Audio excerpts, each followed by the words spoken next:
Yo, what's going on, YouTube? And welcome back to Goal Line Hockey. It's your boy, Kevin Forte. And guys, this is a pretty exciting video. Guys, we are two weeks away from the NHL trade deadline here in 2022. And we're going to go over my 15 top most likely guys to get traded. My trade bait board here in March of 2022. So we'll go over that today.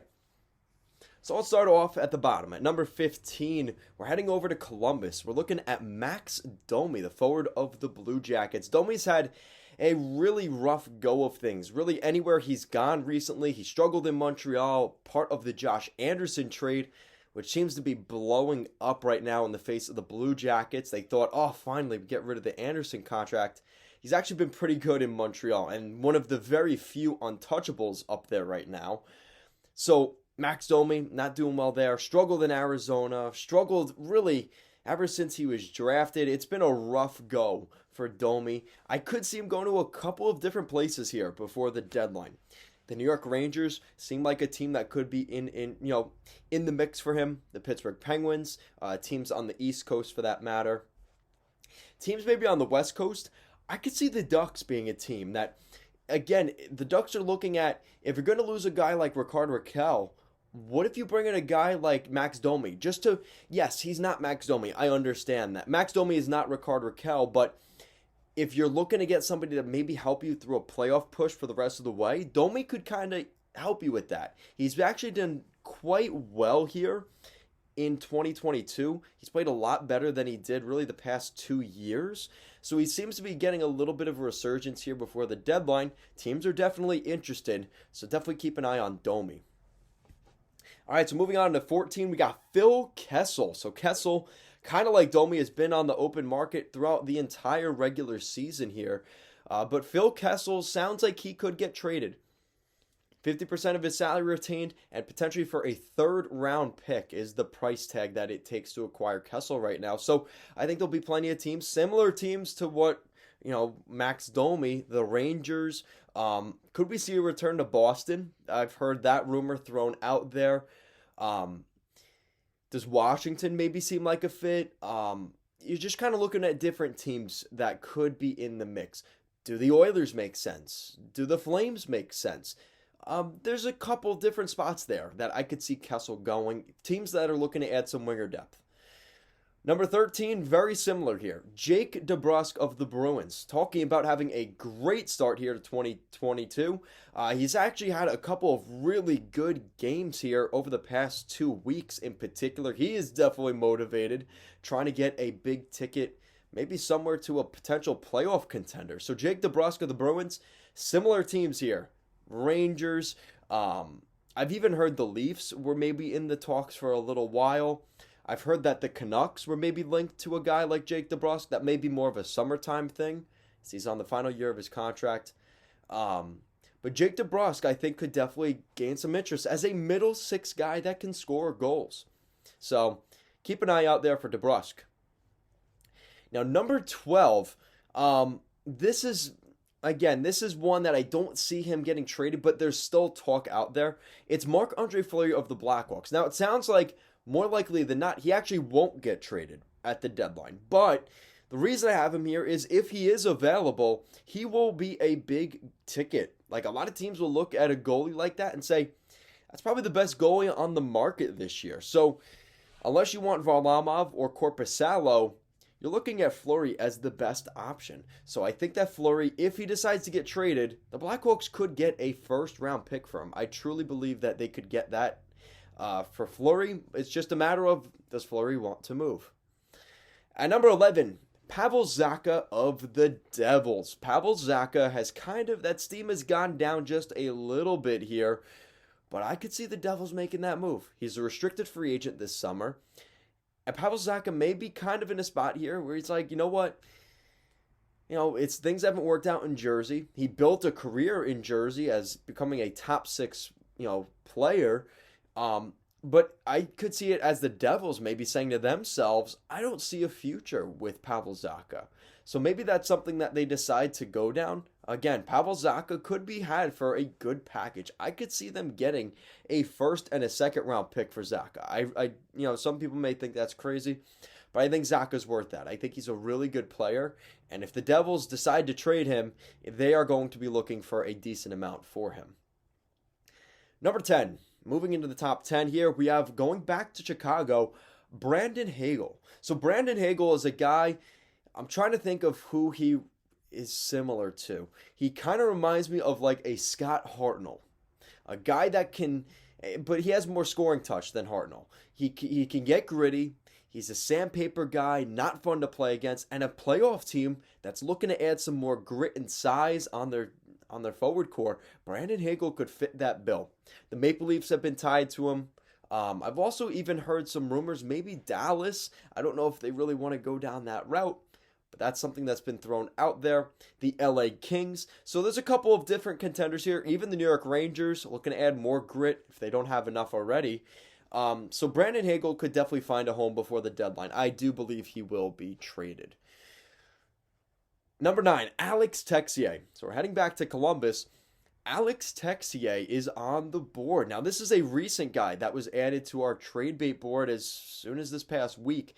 The the Blue Jackets want to trade him because his value is high. They see a lot of value in him. And they're maybe seeing, now that they've drafted Cole Sillinger and they've got some centers coming up, maybe they aren't looking at Texier as a long-term option in the top 6. So maybe they're saying, you know what, we'll trade him while his value is high, and we'll see what we could get for him. A lot of teams have been in the mix for that. I've heard the Minnesota Wild. I've heard the Chicago Blackhawks. Teams that aren't necessarily a playoff team wanting him. So Alex Texier, again, at 22 years old, I'm sure teams will be coming up with an offer for Texier. And he isn't going to be cheap, though. So if teams are going to go for that, they're going to be ponying up a pretty decent package. Number 8. So this is a tough one, as Mark Giordano, who spent one season with the Kraken, the first captain of the Seattle Kraken here in their inaugural season, sounds like he's going to get the boot. It sounds like they've tried talking contracts, and I think the Kraken are saying, listen, we're not looking in this direction. You're an older guy. You're still good, but we want to get some assets for you at the deadline for our future. And I think Giordano, to some extent, is saying, you know what, I agree with that, and I kind of want to go maybe chase a cup here down the stretch. Definitely some interest for Big Gio Big Gio going back to Calgary. I've heard that rumor, and the Flames do want a defenseman, so definitely keep an eye on that. For some reason, I keep going back to the LA Kings. I see the Kings going after Mark Giordano. I don't know what it is. I see a fit there. On the East Coast, teams like Carolina have recently checked in. The Florida Panthers, the New York Rangers, all of those teams up along the Eastern Seaboard have looked at Giordano. He's going to be a hot commodity come deadline time. And I think as a rental, with his playoff experience, with his veteran experience, his captaincy, leadership, I think this is a guy that will definitely get taken off the board early that morning on trade deadline day. At number 7, we have Ben Chiarot of the Montreal Canadiens. We have some recent developments here as well on Ben Chiarot. It sounds like Ben Chiarot, the Canadiens are willing to retain half of his $3.5 million cap hit, and they want a good package for him, though. So they're willing to retain the salary for the remainder of this season, but you better be ponying up if you're going to pay him $1.75 for the remainder of his deal. Ben Chiarot, you're looking at a first, a second, and probably a middling prospect. So I think a guy like Chiarot, again, kind of like Giordano, the same teams that want Giordano also want a guy like Ben Chiarot. So John Klingberg at number 6 here. He's actually fallen down the chart a decent amount. Klingberg's actually struggled this season for Dallas, and he recently, his team as well took a tough blow. Jim Nill supposedly had called Kyle Dubas asking for a first-round pick and some prospects, and Dubas immediately hung up the phone on giving up a first-round pick for Klingberg. Ouch, that kind of hurts. So you could assume the Leafs are probably out of the running for John Klingberg. They're probably better off for that, though. There's been rumors that maybe we could see Klingberg go to the Panthers, the Hurricanes, the same sort of candidates. But on the West Coast, I don't know if there's really as much interest. Maybe the LA Kings. Um, again, I think it depends on the price if you get the Kings involved, but that's definitely going to be something to look at here. Klingberg will be traded at the deadline. That is a foregone conclusion. So now we move into the top five. And the top five isn't even guaranteed guys that are moving, but they're big names. So the first one is Hampus Lindholm of the Anaheim Ducks. Lindholm is a guy I talked about back in December. Hey, you know what? If the Ducks aren't having a good season here, they may look to explore Lindholm. And I think they tried to talk contract, and all of a sudden, Hampus Lindholm was the hot topic really 2 weeks ago, as he is going to get traded. And now it seems like a foregone conclusion, kind of like Big Giordano. I think the team discussed contract extensions, and they were like, yeah, this just isn't going to work. We will be trading you by the deadline. And that's kind of what we're at with Hampus Lindholm.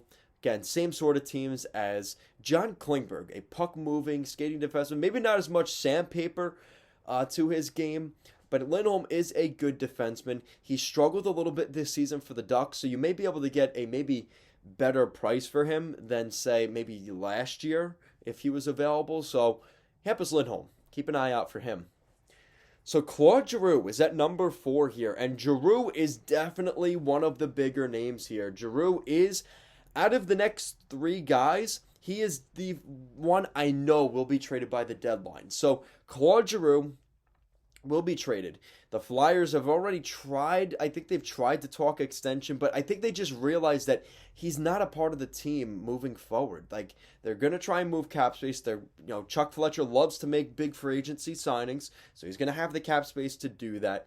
So they're looking at a spot here where they're saying, you know what, Giroux probably going to have to go. And they could get a pretty good package from him, but I'm wondering if teams will pay the package that they want.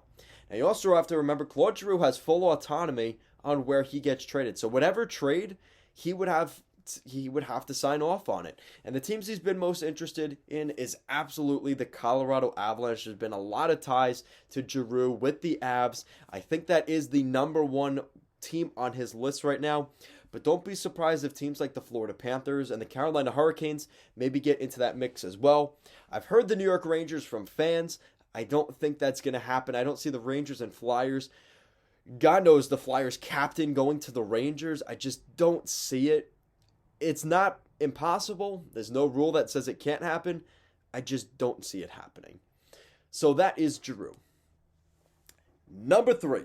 We're probably going to get some more updates here in the next week on Tomas Hertl. That's why I'm wearing this jersey today. But Tomas Hertl's a big one here because he is still in the prime of his NHL career. 27 years old. Tomas Hertl is going to be expensive, and he's going to want a long-term deal. He's going to want to max it out. 7 or 8 years, depending on if it's the team, going into free agency, he wants the 8th year, or if he goes down the free agency route and takes the 7-year max contract from a team throughout that route. So Tomas Hertl, this is imperative for the Sharks. They need to figure this out if they're going to keep him or not. I think the Sharks definitely want to keep him. I think they look at what's in the pipeline. They're like, yeah, we need a center.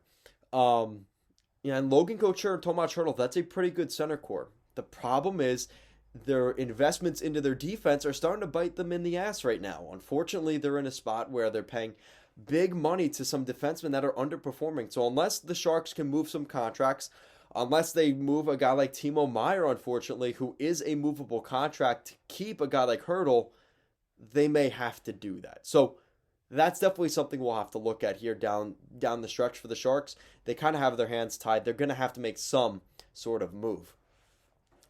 Number 2 on this list here for the trade bait board is Jakob Chychrun of the Arizona Coyotes. So we've heard a lot of talk about Chychrun since November about a trade, and before that, the Coyotes have been blowing up this team really for the past year, and all we were hearing was everybody's available except Chychrun. Everybody, including Keller, is available except Chychrun. All of a sudden, until the end of last year, Chychrun was made available. So I've been saying this for the entire time. I think Chychrun will get traded on the draft floor. in Montreal or wherever the draft is this year. I think he's going to be a guy that ends up getting traded then. It could be a last-minute trade, come closer to the actual deadline period. But there's going to be way more teams that are urgent about making trades that'll give a little bit on their assets. The Coyotes don't have to do that. Chychrun is with them till 2024. So money-wise and stuff like that, they might end up making this deal this summer. I truly believe that, but definitely keep an eye on that, because I do think Chychrun could get traded. Number 1 on the list, the most recent addition to the list, is Nashville Predators superstar forward Filip Forsberg. So Forsberg, really as soon as 2 weeks ago, David Poile said, yeah, we're confident we're going to keep Forsberg. And all of a sudden, they were actively shopping Forsberg within a week. And now, all of a sudden, Poile's pulled back on that again, saying, we're going to see. We're going to kind of play this out. I don't know if that's just his move to kind of just make some confusion with what their intention is. But let's be honest. If they don't have him signed by the deadline, Forsberg will be moved. Nashville cannot afford to let Forsberg walk for nothing come free agency. It's one of those things that you just don't do. Don't do what the Islanders did with John Tavares. Do not put yourself in that spot. So that's what you're looking at with Forsberg. I do think he will get traded. Again, a lot of teams have been in the mix for Forsberg. The New York Rangers seem to be the prime candidate right now. But there's going to be other suitors out there. And if you're looking at a team that maybe wants to go big game hunting this summer, if Montreal has the cap space, I could see Montreal going down that route. Does Vancouver come into the conversation? There's going to be some questions here about what Forsberg wants, and that at the end of the day will be the deciding factor, but definitely interesting to look at that. So guys, that is it for today's video. Comment down below, what do you think of this trade bait board? Who do you see getting traded? Who do you not see getting traded? Leave some mock trades. Guys, thank you so much for watching, and I will see you again next time.